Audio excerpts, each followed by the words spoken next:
My name is David Garza. I've been a police officer for 37 years, almost 30 years with the city of Pasadena. I've been here working many capacities, all three patrol shifts.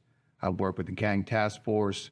I've worked on a felony warrant squad, as well as a street crime, street level narcotics division while I've been with this department. Well, it's actually started with a good friend of mine. He's not in law enforcement, but he has law enforcement in his family. His name is David Tong, and he and I got together one year, and I don't know, it was 10, 12 turkeys that we thought we'd put together and through our money and just distribute them, because I told him that many times, like I said, I've been a policeman now, like I said, the 37 years, that I saw where in holidays, and a lot of officers work holidays, and you'd come to these families and you'd see that they weren't having the Thanksgiving, things that we take for granted, that when you open your eyes, hey, you know what, that's me when I was a kid. So we got together and said, let's start off and see what we can do and help out these families. So we bought them, and we pick out families in the neighborhoods. We actually dropped them off. We decided, let's get all the resources together in one spot. And then why don't we just go ahead and have other agencies, like she represented, we had the Harris County Sheriff's Office, and Houston Police Department, as well as ours. And we had our own women's shelters groups, that like for here in Pasadena, would be the Bridge and Sarah's House. And I said, we'll allot maybe 25 for them, 25 here. That entailed the turkey, the 2 canned goods of corn, green beans, and a box of stuffing, all that put together. So we put that all in basically in the box. Walmart, in about, I would say, the last 6-7 years, again, we're going into our 13th year this year.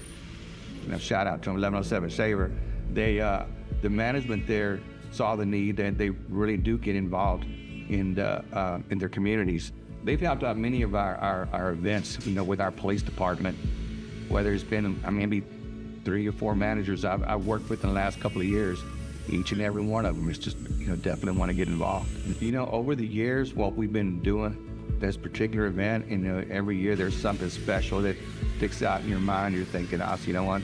It makes you want to move forward to the next year, because there is a lot of work and time that you're spending on this. A lot of it on your own time, and a lot of these volunteers come in, 3 or 4 days before Thanksgiving. To come out and help out, which I think is pretty awesome for them to give their time on their time off to come in and do something like this. I can tell you one story where it sticks out in my mind clearly, where we're out about 8 o'clock, 9 o'clock at night, and right across the police station, we're still waiting for people to pick up their supplies. And we had some that were left over. An elderly lady came up, with her grandkids, about 4 or 5 grandkids, and we just started talking and talking about, they were going to finally have a Thanksgiving. And I said, what was it we were talking and engaging her? She told me that there were going to be, actually, how many were in the family?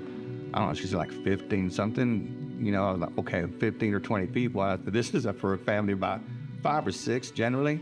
So ended up giving her 2 more boxes of 3 total, and to cover it, and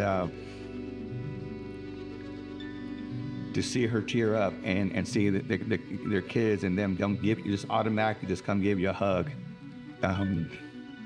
It meant a lot, because I was at my limit at that. I feel like I've been up 24 hours, and I thought, oh my, I don't think I'm gonna do this next year. This is just, it's almost like it was a blessing from above, reminding me, this is why you're doing it.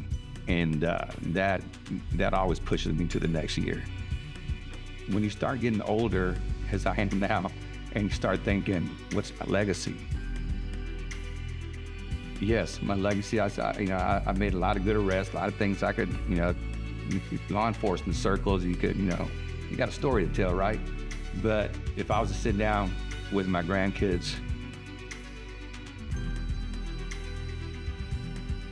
I would tell them it'd be these events, because you're out there making an impact on these families, and sharing something that, of yourself, and they're sharing of themselves. Because, you got to remember that, just because you don't have any money doesn't mean you don't have any pride.